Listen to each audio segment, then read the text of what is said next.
وہ لیٹ کر کوئی کتاب پڑھ رہی تھی۔ نوید کا انتظار کرتے کرتے اسے کافی دیر ہو گئی تھی۔ 12 بج گئے تھے لیکن وہ ابھی تک نہیں آیا تھا۔ اس کی منتظر نگاہیں گھڑی کو دیکھ رہی تھی۔ دروازے کی طرف کروٹ لیے وہ ابھی تک جاگ رہی تھی جب اچانک ہی آہٹ سی ہوئی۔ قدموں کی چاپ ابھری تو وہ سمجھی کہ شاید نوید ہوگا۔ وہ کتاب بند کر کے پلٹنے ہی والی تھی کہ اچانک وہ اس کے قریب آ کے لیٹ گیا۔ حیران بھی ہوئی کہ کبھی بھی اسے نوید سے رومانس کی توقع نہیں تھی، کیونکہ ہمیشہ ہی اس کے ماتھے پہ شکن ہوتی اور چہرے پہ غصہ۔ حالانکہ کمی اس کی ذات میں تھی، ماہا میں نہیں، لیکن پھر بھی وہ اسے سیدھے منہ بات نہیں کرتا تھا۔ شاید اس کے راز کھلنے کا ڈر تھا یا کوئی اور وجہ جسے ماہا آج تک سمجھ نہ سکی تھی۔ تبھی وہ پلٹتے ہوئے کہنے لگی، آج اپنی اتنی دیر کر دی۔ جیسے ہی اس کی نظر اپنے قریب بیٹھے وجود پہ پڑی، وہ خوف سے اچھل پڑی۔ سامنے شیطانی مسکراہٹ لیے اس کا نندوئی فاروق بیٹھا تھا۔ ماہا کا دوپٹہ اس کے وجود کے نیچے دبا تھا، اس لیے وہ اس کے سامنے برہنہ کھڑی تھی۔ فاروق بھائی، آپ یہاں کیا کر رہے ہیں؟ اور میرا دوپٹہ چھوڑیں۔ وہ جیسے ہی جھجکتے ہوئے اپنا دوپٹہ اٹھانے لگی، فاروق نے اس کا بازو پکڑ لیا تھا۔ آج نوید نہیں بلکہ میں تمہارے ساتھ سوؤں گا۔ اس کی گھٹیا بات پر وہ سر سے پاؤں تک کانپ گئی تھی۔ ہوش میں تو ہیں؟ یہ کیسی باتیں کر رہے ہیں آپ؟ وہ مسکرانے لگا، پھر بڑے سکون سے اس کے بیڈ پہ پھیل کر لیٹ گیا اور اس کے وجود کو ہر سطح نظروں سے دیکھتے ہوئے کہنے لگا، میں ہوش میں ہوں بالکل، کیونکہ مجھے آگے سے اجازت ملی ہے تو ہی تو میں تمہارے کمرے میں آیا ہوں۔ چلو اب زیادہ نفرتیں نہ کرو، آ جاؤ میرے پاس۔ اس غلیظ شیطان صرف انسان نے ماہا کے سامنے باہیں پھیلا دی تھی۔ آپ ایسے نہیں مانیں گے، ایک منٹ میں بلا کر لاتی ہوں۔ انکل آنٹی، انکل آنٹی کہاں ہیں آپ؟ وہ زور زور سے بولنے لگی تو اچانک ہی فاروق نے اٹھ کر اس کے منہ پہ ہاتھ رکھ دیا۔ کیوں تماشا کر رہی ہو؟ میں اتنے آرام اور پیار سے بات کر رہا ہوں اور تم سر پہ چڑھی جا رہی ہو۔ انہوں نے ہی تو مجھے کہا ہے، جب ہی تو میں تمہارے کمرے میں آیا ہوں۔ تمہیں نہیں معلوم کہ تمہارا شوہر اس قابل نہیں کہ وہ بچہ پیدا کر سکے، اسی لیے انہوں نے مجھے بھیجا ہے۔ اب وہ اسے بستر پہ گرا چکا تھا۔ ماہا ہاتھ پاؤں چلا کر مزاحمت کرنے لگی۔ اس نے چلانا شروع کر دیا تھا۔ فاروق اسے یوں چلاتا ہوا دیکھ کر گھبرا گیا۔ اچانک ہی زوردار آواز کے ساتھ دروازہ کھلا تھا۔ وہ بنا دوپٹے کے بھاگی اور نوید سے لپٹ گئی، کیونکہ دروازے پہ نوید آیا تھا جو اسے دیکھ رہا تھا۔ نوید، مجھے بچائیں، خدا کے لیے مجھے بچا لیں۔ یہ درندہ میری عزت برباد کرنے کے چکر میں تھا، یہ میرے ساتھ زبردستی کر رہے تھے۔ وہ اس سے لپٹ گئی تھی۔ آخر کو وہ ماہا کا شوہر تھا، تبھی نوید نے جھٹکے سے اسے الگ کیا تھا۔ ہاں تو کیا ہو گیا؟ تو کیوں اتنا ہنگامہ کر رہی ہو؟ ایک تو فاروق بھائی ہم پہ احسان کر رہی ہے اتنی بڑی رازداری کے ساتھ، یہ میرا راز چھپا کر ہمیں صاحب اولاد کرنا چاہتے ہیں اماں ابا کی خواہش پر، اور تم اتنا شور مچا رہی ہو۔ دیکھو ماہا، یہ سب تمہیں آج رات برداشت کرنا ہوگا، کیونکہ اماں ابا کی خواہش ہے کہ ایک بچہ تو ہمارے گھر میں بھی آ جائے۔ آخر کو ہمیں بھی تو وارث چاہیے، تم جانتی ہو نا میری مجبوری۔ ماں کی آنکھیں خوف اور دہشت سے پھٹی تھی۔ یہ آپ کیا کہہ رہی ہیں؟ مجھے یقین نہیں آ رہا، کوئی شخص اتنا بےغیرت کیسے ہو سکتے ہیں کہ خود اپنی بیوی کو کسی دوسرے کے حوالے کر دے، وہ بھی اولاد کی خاطر۔ اگر آپ کے اندر کمی ہے تو میں نے آپ کو دل سے قبول کیا ہے۔ جب میں راضی ہوں مجھے بچہ نہیں چاہیے، تو پھر آپ کیسے میری ذات کو اس قدر رسوا کر سکتی ہیں؟ اسے یقین نہیں آ رہا تھا کہ کوئی شخص اتنا کیسے گر سکتا ہے۔ تبھی نوید اسے گھورتے ہوئے کہنے لگا، اب زیادہ پارسائی کا ناٹک مت کرو، جو میں کہہ رہا ہوں اس پہ عمل کرو، صرف آج رات برداشت کرو، اس کے بعد میں تمہیں کبھی اس بات کے لیے مجبور نہیں کروں گا۔ وہ پلٹنے ہی والا تھا کہ اچانک ماہا نے اس کی پیچھے سے قمیض پکڑ لی۔ کیا مجھے آپ ایسے عورت سمجھتے ہیں جو میں آپ کی بات آسانی سے مان لوں گی؟ ایسا ہرگز نہیں ہوگا، میں مر جاؤں گی، خود کو ختم کر لوں گی، لیکن آپ کی بات ہرگز نہیں مانوں گی۔ وہ چیخنے چلانے لگی اور فٹ سے کمرے سے نکل کر صحن میں آ گئی۔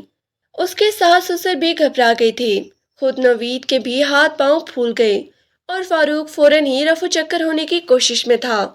بچاؤ بچاؤ، خدا کے لیے مجھے بچاؤ، میری مدد کرو، یہ سب مل کر مجھے مارنا چاہتے ہیں۔ وہ زور زور سے چلا رہی تھی۔ ایک دم نوید نے اس کے منہ پہ ہاتھ رکھ دیا۔ یہ کیا ڈرامہ کر رہی ہو؟ اتنی چلاک اور مکار ہوگی یہ میں نے سوچا نہیں تھا۔ اگر تم نے میری بات نہیں مانی تو میں تمہیں کھڑے کھڑے طلاق دے دوں گا۔ وہ طلاق کی دھمکی پہ اتر آیا تھا، جانتا تھا کہ اس ماہا کا بھائی اور بھابھی کے سوائے اس دنیا میں کوئی سہارا نہیں، اور وہ بھابھی جو اسے ایک منٹ بھی برداشت کرنے کو تیار نہیں ہوتی تھی۔ بنا جہیز کے اس کے بھائی نے اسے نوید کے ساتھ بیاہ دیا تھا۔ اگر طلاق دینا چاہتے ہیں تو دے دی، دنیا میں آپ کوئی آخری مرد نہیں ہے۔ آپ کی اتنی بڑی کمی کے ساتھ میں نے رب کی رضا سمجھتے ہوئے آپ کو اپنی زندگی میں قبول کر لیا، لیکن آپ لوگ اتنے ذلیل اور مکار ہوں گے یہ میں نے نہیں سوچا تھا۔ تب اس کی ساس تیز لہجے میں کہنے لگی، کیا سوچا ہے نوید، طلاق دے دے اس حرافہ کو، یہ اس قابل نہیں کہ اسے اپنے گھر میں رکھا جائے۔ انہوں نے نوید کو اکسایا تھا، ماہا کی آنکھوں میں آنسو تھے۔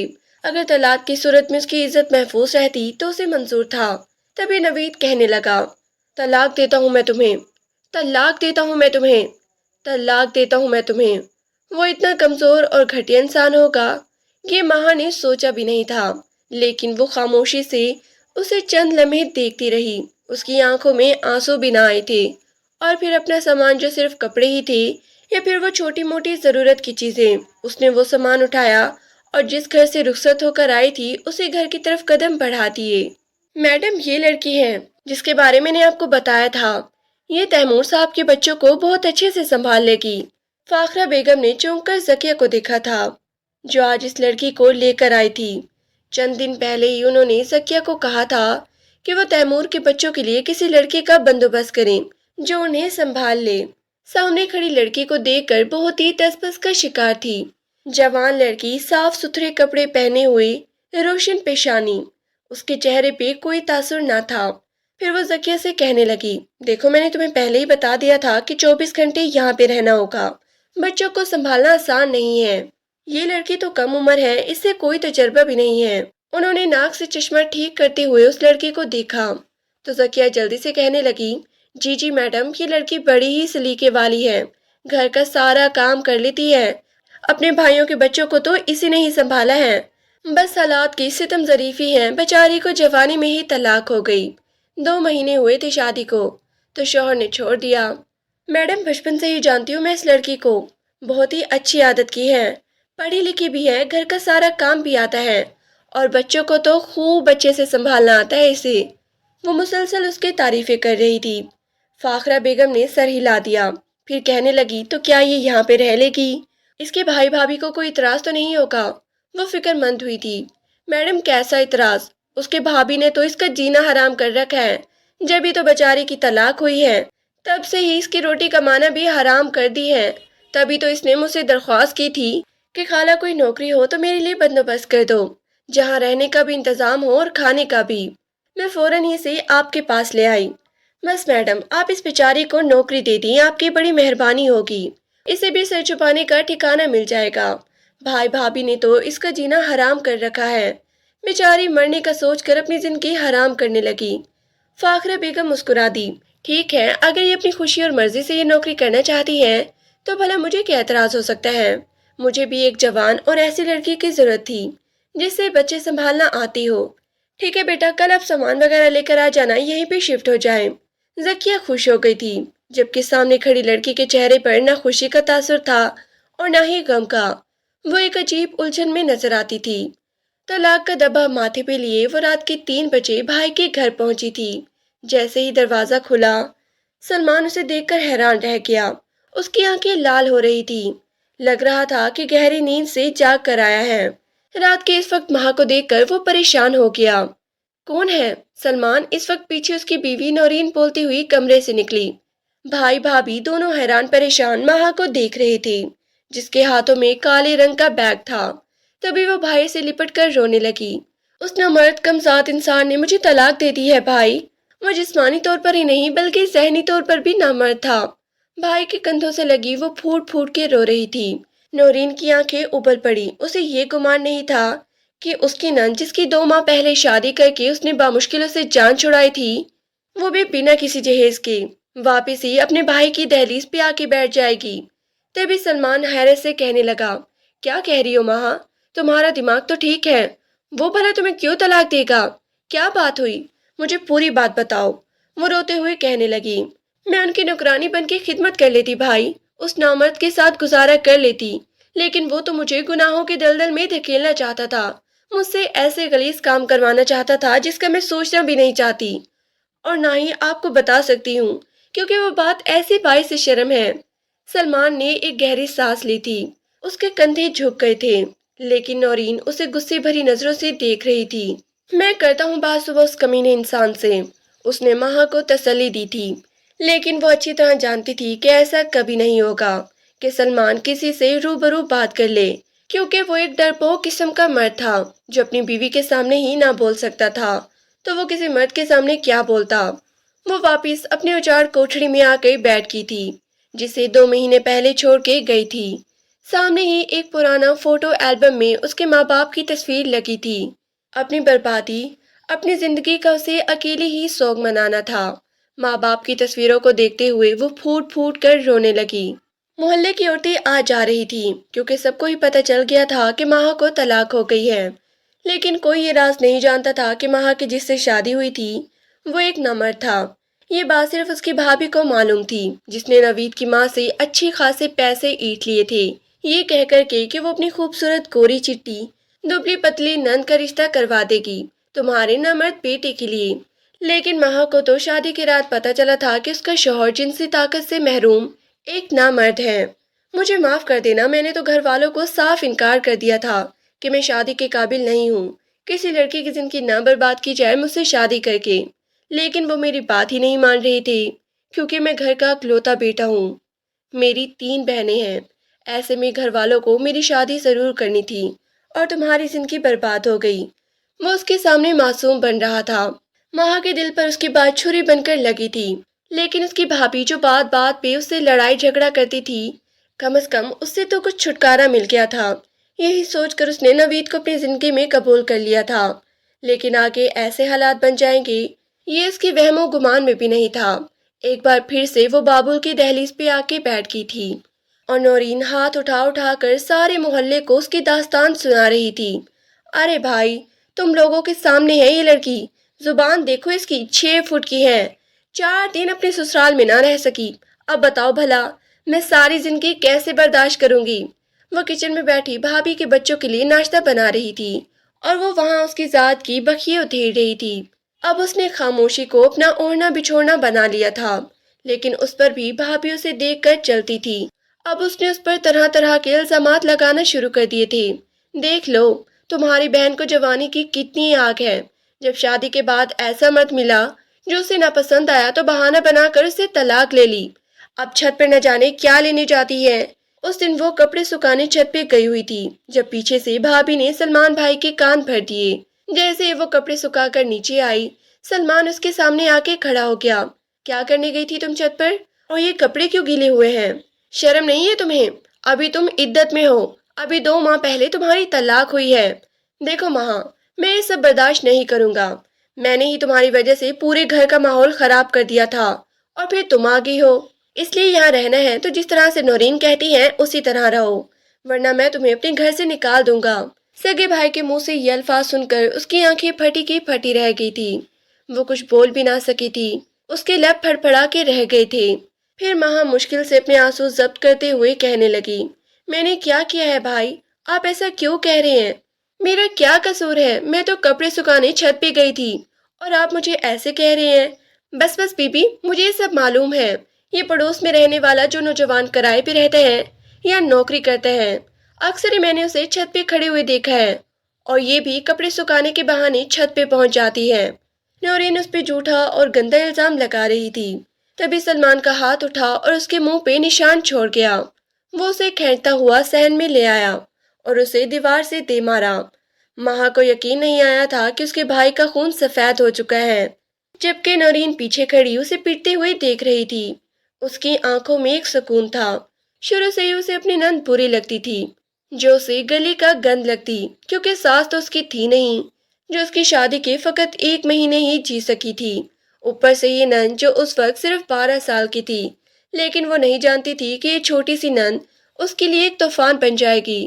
تھی تو بڑی ہی خوبصورت، دبلی پتلی لمبا قد اور بڑی بڑی خوبصورت آنکھیں، رنگ بھی اس کا گورا تھا، اور نورین تھی سانولی ٹھگنی سی لڑکی۔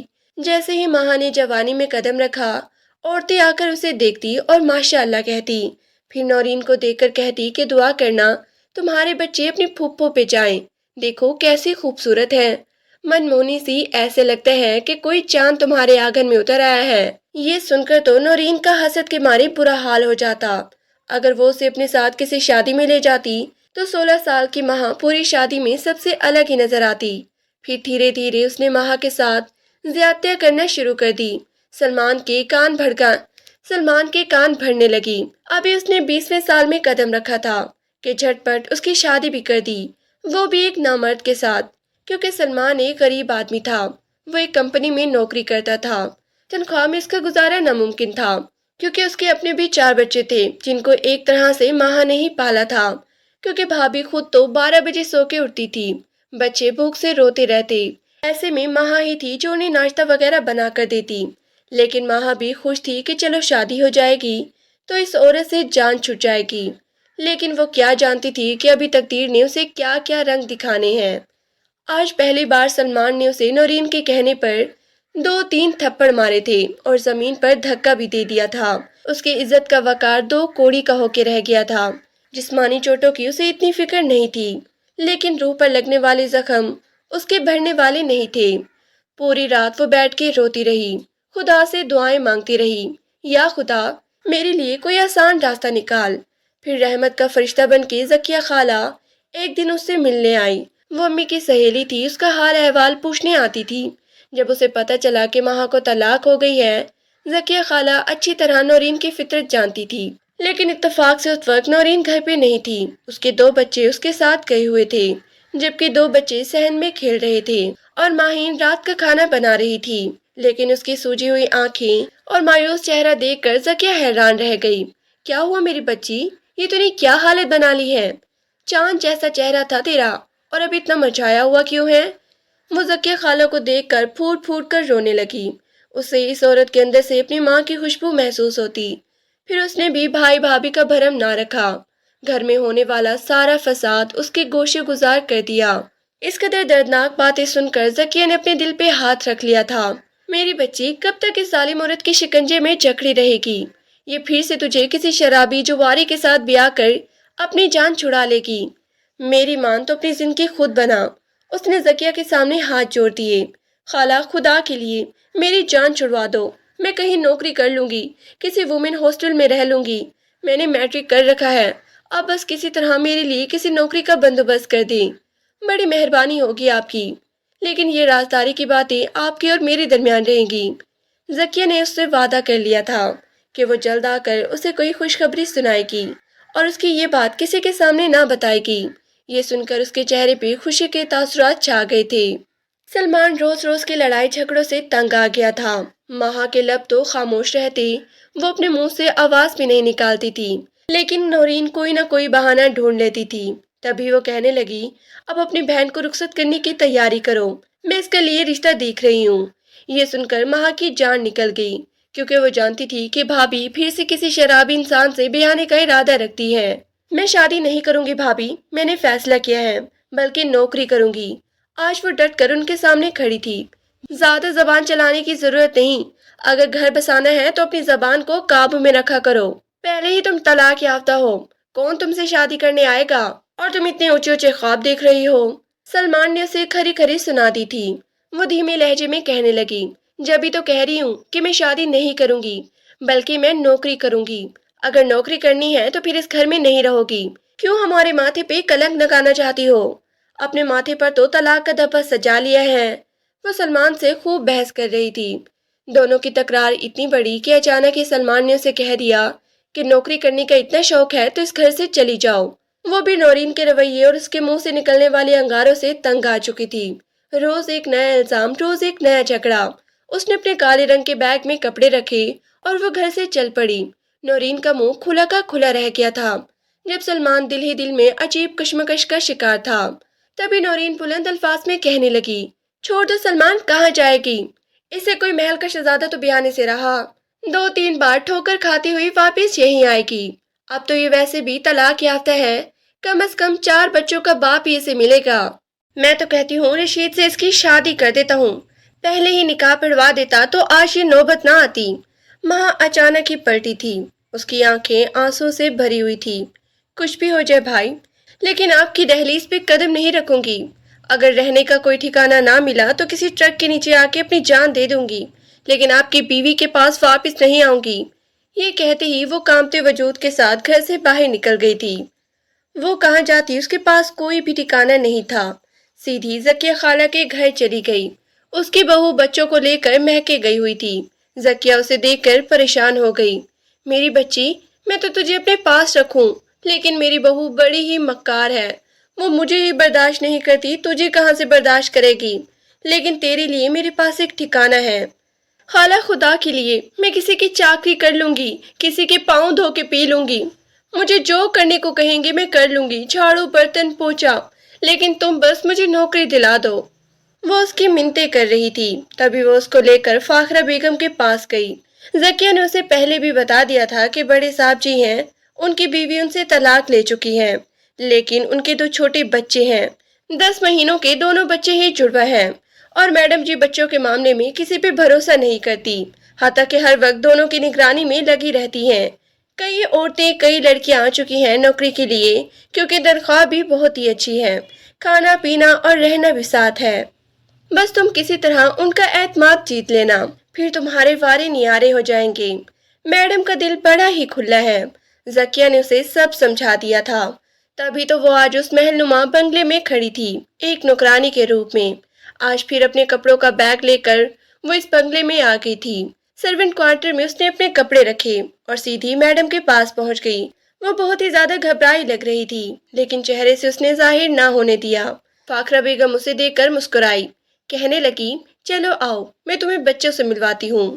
بات بات پہ مسکرانا جیسے ان کی عادت تھی۔ وہ مؤدب بنی ان کے پیچھے پیچھے چل رہی تھی۔ بیٹا، مجھے کوئی شکایت کا موقع نہیں چاہیے، بچوں کے کپڑے صاف ستھرے ہونے چاہیے، وقت پہ ان کا پیٹ بھرا ہونا چاہیے، اور کوئی الٹی سیدھی چیزیں نہیں۔ پڑھی لکھی ہونا تو تمہیں سب پتا ہوگا۔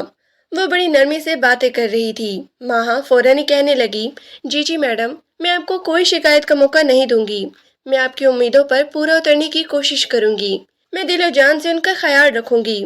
فاخرہ بیگم اس کی باتوں پہ سر ہلا رہی تھی۔ اس نے سوئے ہوئے دونوں بچوں کی طرف دیکھا۔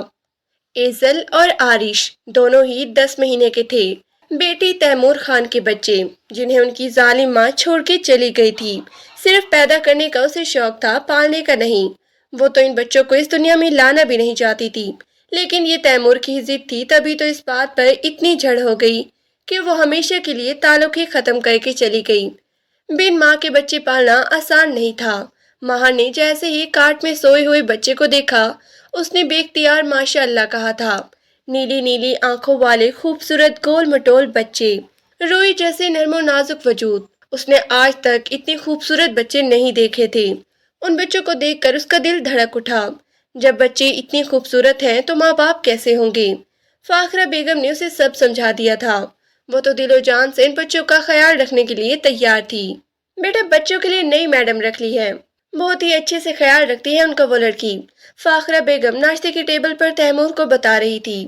اس نے سر ہلا دیا، پھر کہنے لگا، نظر رکھیے گا ماں، آپ کو پتہ ہے آج کل کیا کیا سین ہو چکے ہیں۔ ملازمائیں پہلے تو پیار جتاتی ہیں اور پھر بچوں کو مارنا پیٹنا شروع کر دیتی ہیں۔ میں نہیں چاہتا کہ کوئی میری بچوں کو انگلی بھی ٹچ کرے۔ شروع سے ہی بچوں کے بارے میں وہ بڑا پوزیسو تھا۔ ارے نہیں نہیں بیٹا، وہ لڑکی تو بہت ہی پیار محبت والی ہے، اور اسے بچوں کو رکھنے کا سلیقہ بھی ہے۔ ابھی تو آئے ہوئے اسے 2-3 ہفتے ہی ہوئے ہیں، لیکن مجھے اس پہ بھروسہ ہونے لگا ہے۔ آپ کو بھروسہ ہوگا ماں، لیکن مجھے نہیں۔ میں اپنے بچوں کے معاملے میں کسی پہ بھروسہ نہیں کر سکتا۔ بلوائے انہیں، رات کو تو میں مل نہیں سکا۔ وہ دونوں سو رہے تھے، تبھی فاخرہ بیگم نے ذکیہ کو آواز دی تھی، ذکیہ جاؤ اس لڑکے کو کہو کہ ایزل اور آرش کو لے کر آئے۔ فاخرہ بیگم کا حکم سنتے ہی ذکیہ بچوں کے کمرے میں گئی تھی، جہاں پر ماں ان دونوں کو کھانا کھلانے کے بعد کپڑے پہنا کے تیار کر چکی تھی۔ بھابھی کے بچے پال پال کے اسے بچے سنبھالنا اچھی طرح آ چکا تھا، بلکہ کب کس وقت انہیں کھانا ہے، کب پانی پلانا ہے اور کب ان کو نہلانا ہے، وہ سب باتیں جانتی تھی۔ ابھی بھی وہ دونوں خوبصورت مہنگے کپڑے پہنے ننھے فرشتے لگ رہے تھے۔ آؤ بیٹی، آج تو صاحب جی اپنے بچوں سے ملنا چاہتے ہیں، وہ کبھی کبھار ہی ناشتہ کرتے ہیں گھر پہ، ورنہ تو بزنس میں مصروف ہوتے ہیں۔